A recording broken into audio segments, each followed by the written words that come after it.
Hi everyone today. Alright, you can tell by the title of this what we're trying to do here is achieve a rusted metal look, and relatively quickly, kind of like what's on this orc right here. This actually isn't completed. You'll see what it's like when it's completed. I just have this done up to this step because there is a wash involved, and instead of waiting for that to dry, I'm going to use him to finish this. So I'm going to be working on my guy with the big shooter just because I want to. A little bit less metal is also going to be more concentrated in the front for this guy, so I don't have to worry too much about making sure I get around to the other side. Other stuff. I can keep them all facing the same direction without too much issue. Anyways, first thing I am going to do this, is I'm going to paint all the metal areas I want to be a silver metallic here. Light rust. This is a Panzer Ace's thing. You can do a more orangey color if you want, but my orcs, their main color is kind of like a brighter or burnt orange color. So I really do not want my rust to be extremely orange. It'll get lost in all of the... It'll just get lost in there with them all being similarly colored. So this is just a good way of working around that.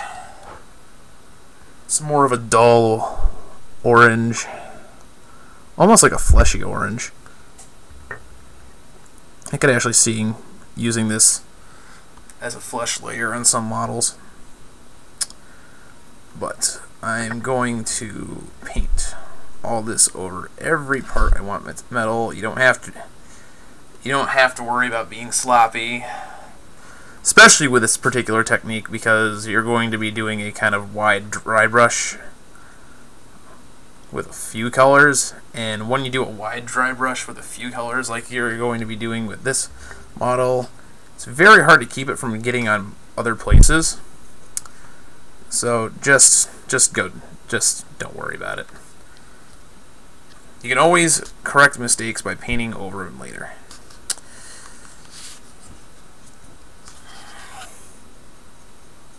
And as far as, by the way, I had some stuff in my wet pellets from last night. Fortunately, with wet pellets, sometimes if you keep them enclosed in an area, they do get a little watered down overnight if you close it. Oh, you're not sticking to this very well. I just probably didn't have them down in there well enough. Of course, though, there's also the alternative where if you leave it completely open, instead, it'll get real tacky and dry. So it's whatever you prefer. Thinner paints just means more layers just means smoother finish, so keep it closed. I'm trying to make sure I get most of this on camera. The only downside to this I see is if you're painting something like this that's put together and you've got hard to reach spots, and then your cat starts playing with the toy. I'm not going to do the bullets. But if you start getting places that are hard to reach, they are going to end up, when you look into them, just looking like these colors that you're doing here, instead of metallic. However, if they're that hard to see already,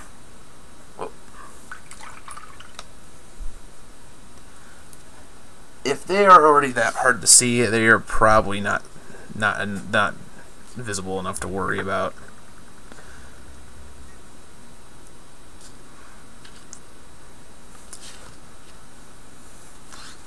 By the way, I'm just doing this with my color of choice. I'm not using a very high quality brush.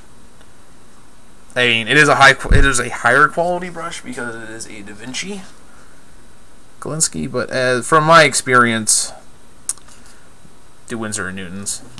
Don't do Da Vinci. I'm sure these are actually designed for watercolors and I'm sure they work perfectly fine for watercolors. But I have to admit, this particular brush has not given me the absolute results I've wanted. So just if you want something for really, really good detail, do Winsor & Newton. If you want something for the workhorse thing, just get some Citadel brushes. You know what? For as cheap as they are and as expensive as this brush is, I would prefer a Citadel brush. But I have a bunch of these, so I use them instead of going and buying myself Citadel brushes, because these work for what I'm using them for the time being. And if I can find what I'm looking for, I'll try to get this moving along a little bit faster. Oh, there it is. Try to get this moving along a little bit faster.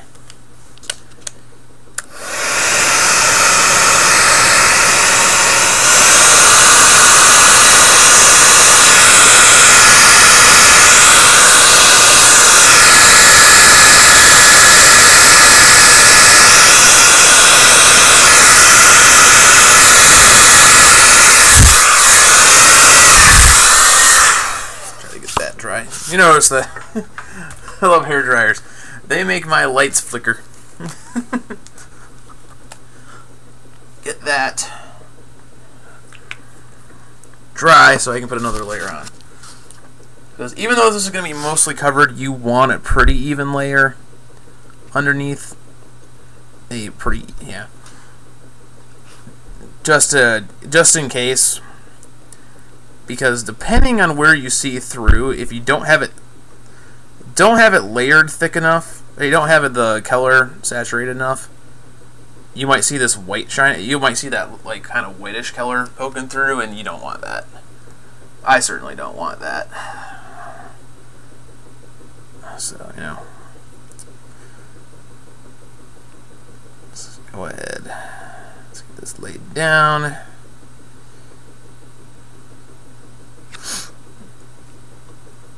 By the way, I know I said that my next step's going to be done, or there's going to be a step where I'm skipping ahead with another model I have in a further step. And I know you just saw me use my hairdryer to help hurry this along. Well, if you're wondering why I'm not using my hairdryer just to get to that step, instead of showing you on a different model, there's actually a really, really good reason for that. Since I'm using actually an acrylic wash, actually like wash paints instead of just regular acrylic paint, the wash dries funny, and you'll get a kind of a really inconsistent look with it, and the wash is not going to look correct if you try to blow dry an acrylic wash like I am. Like I'm going to use. So instead of doing that and ruining it, because it's not going to dry into the recesses properly by doing that, I'm just going to use another model.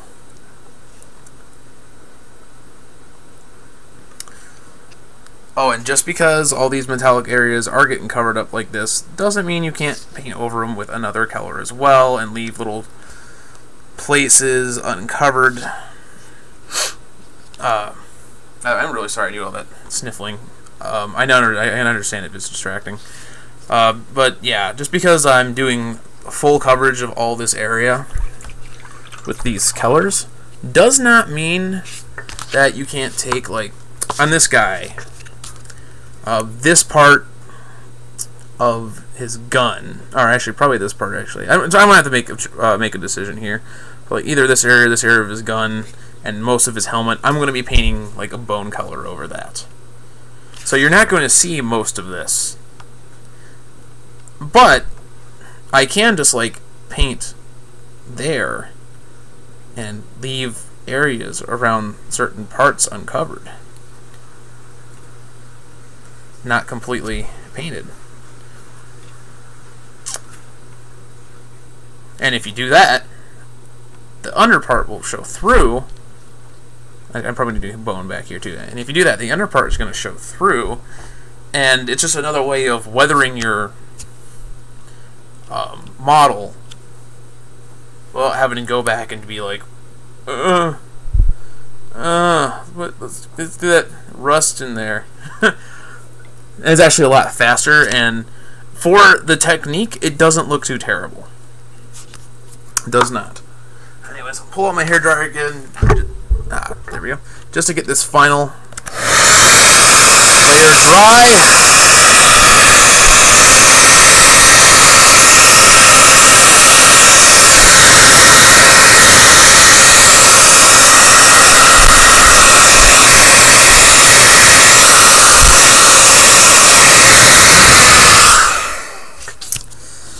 There we go.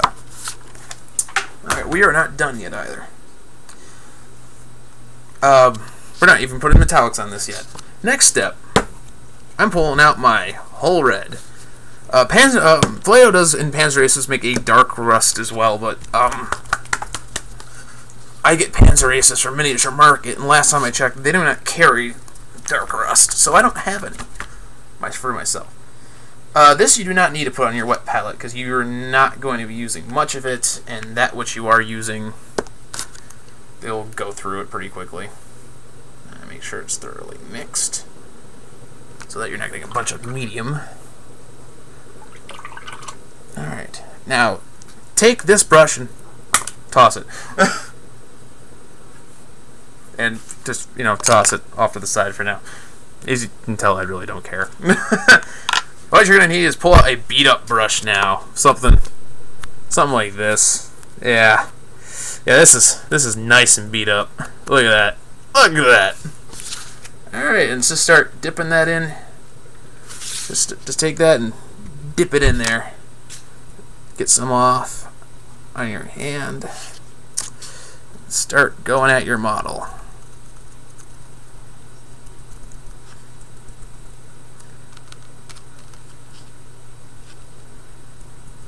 You want to make it look kind of splotchy. You can also dry brush this if you want to. I want the splotchy look. And do this as heavy or as light as you want. You don't have to use Hull Red, of course. I know you can use dark. You can use dark flesh tone, which actually might work better with. I don't know. It might work better with this particular rust color. As I said, it's almost a fleshy orange. This dark rust or this light rust is almost a fleshy orange. I don't know. That might work better actually. I'll have to try that. I'm not going to try it for these guys because I want them all to have very similar paint jobs, and I don't want to get them looking too different. But once you're happy with the amount of darker rusty color you have on your guys, and you see I'm just stippling this on.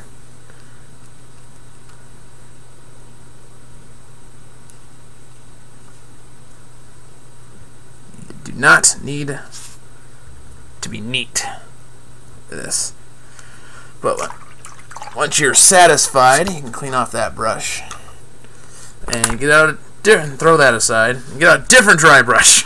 Now, just keep switching here. And this, because you're just stippling on so thin, this should be almost dry already. And next you're going to take is actually, unless you really, really, really want a dark colored metal, you want to take kind of a, there we go, like a medium tone metal. In this case, I'm going to use chainmail silver. These are not that high quality metallics, but especially if you want a kind of dirty look, they actually work very well if you want a dirty look. So I know I do keep these in my arsenal along with the Vallejo Air model colors and Vallejo liquid colors and stuff like that. And you just put that on your palette too, not your wet palette, just regular palette. And load up your bristles with some of the color. Take some of it off before you start going at it, and then you can start dry brushing. And this is a kind of a heavy dry brush. It may actually be a very heavy dry brush because you don't want a ton of this showing through.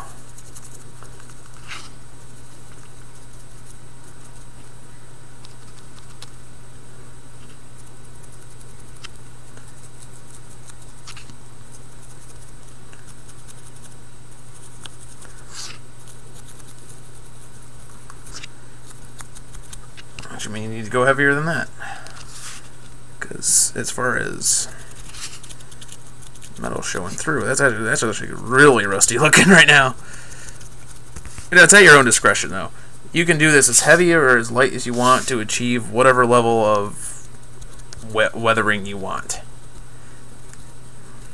That's actually what I really like about this technique. It's very, very easy for you to do it fast and hopefully not knock your model off. Benefits of doing this live.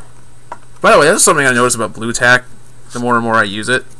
It seems like the newer it is, actually the less tacky it is. So the more I end up putting like primer and stuff in my blue tack, the more it actually seems to hold. Anyone else notice that? Anyone else have that issue? If you do, please tell me, because I want to make sure I'm not the only one. Try to get this a little bit heavier. A little bit heavier. Some of these areas are still really, really, really orange. Orangey.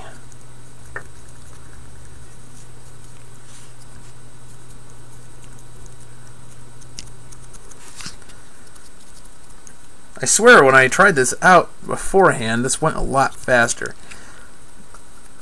Alright. That's actually...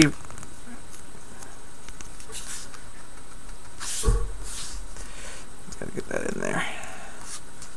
For the most part, though, that's exactly what we're looking for. Look how worn that looks already. It looks worn, doesn't it? Looks unusable. But then again, orc weapons don't actually work. If you know the fluff, and I love the fluff, especially of orcs, orc weapons don't technically work. Orcs just think that they work, so they do. Anyways, our next step, again, dry brush, so this is basically on dry, is what I did, and this is also another thing where you can do as you choose. I wanted to darken this a little bit in the recesses, and this is actually going to help hide some of this rust color a little bit better. So instead of just going with a straight black, I wanted to give it kind of a cold tone in the shadows. Let's get some contrast in the composition. So I made 2 drops of black and 1 drop of Vallejo blue shade, as mixed 1-to-1 with water. So what I ended up with is a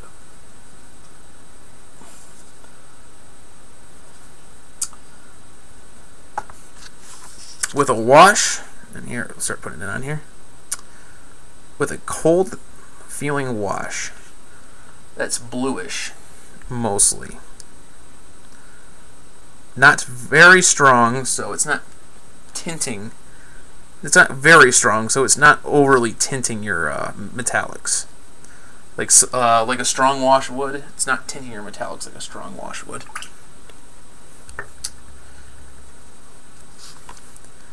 You just go over your metallics, as so, making sure to get everywhere. Try not to do that. Leave shadows where shadows are necessary.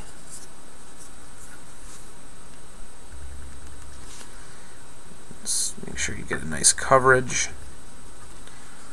all over your model. You can do this as heavy or as light as you want, depending on the effect you want. I'm doing this a little bit on the heavy side, because those colors actually came out really strong on here, and I want to do a little bit of hiding with this. And as you do this, It'll give you nice shadows in here. It helps produce a it helps give the illusion of it being worn and used, which they're orcs. Of course, they're orcs. Of course, they're using them. But when this dries, it's going to actually look kind of like this. I may have even done it heavier on that one. And we are not done with this yet, because it looks nice and dingy and dirty, but I do want some edges to be a little bit brighter. So what I'm doing is I'm taking a step up in color, and this is the brightest like Vallejo model color silver I have. It's kind of the equivalent of the old mithril silver.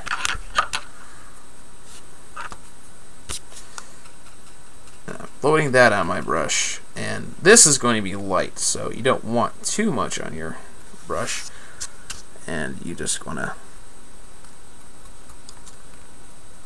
help pick out some edges.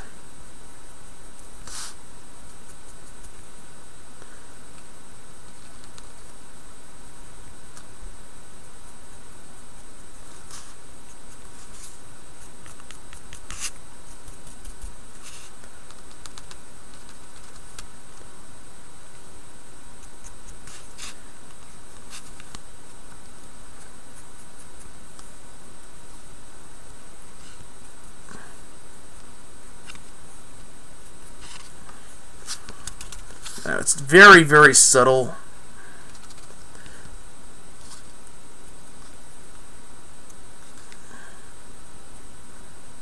But if you look at the edges, you'll be able to see that they are a bit brighter. They pop a little bit more.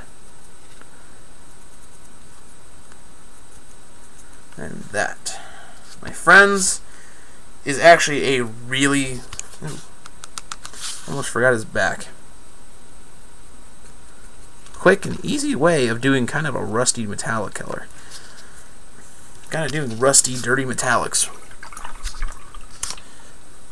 Anyways, this isn't super detail work. Obviously, it's not perfect. It's got imperfections to it. But for tabletop level, if you want just kind of a really dirty kind of dirty, worn, almost rusted look for your silver metallic areas, your steels and stuff like that, this works very well to achieve that. It looks really good on your tabletop. And you can do whatever you want with each step of this to help change it to fit the exact look you want. Do darker metal.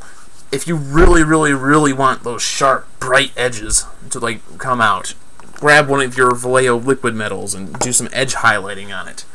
You can take this and be as precise or as dirty and sloppy as you want with it and still come out with very, very nice looking results for what we're trying to achieve. So I'm going to be painting all of my little shooter-boys guns, starting with this. And I'm going to work up from there. So I have a whole unit of 10 already ready to go for this, and I'm going to start working on them soon because I want to get my orc. I really, really, really want to be able to play with my orcs at some point. Hopefully by the time the next book comes out, because orcs are supposed to be getting a new book soon. But thank you all for tuning in. If you tuned in, watching on my YouTube channel if you want, like, comment, subscribe. Questions are always welcome.